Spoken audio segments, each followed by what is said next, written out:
বসন্ত নয়, আমার দরজায় প্রথম কড়া নেড়েছিল অবহেলা। ভেবেছিলাম অনেকগুলো বর্ষা শেষে শরতের উষ্ণতা মিশে এলো বুঝি বসন্ত।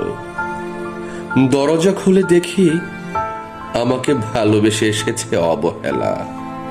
মধ্য দুপুরের তির্যক রোদের মতো অনেকটা নির্লজ্জ ভাবে আমাকে আলিঙ্গন করে নিয়েছিল অনাকাঙ্ক্ষিত অবহেলা। আমি চারপাশে তাকিয়ে দেখেছিলাম আমার দীন ও দশায় কারো করুণা বা আর্তিব পেখম ছড়িয়ে আছে কিনা। ছিল না। বৃষ্টিহীন জনপদে খড়খড়ে রোদ যেমন দস্যুর মতো অদমনীয়, তেমনি অবহেলাও আমাকে আগলে রেখেছিল নির্মোহ, নিঃসংকোচিত।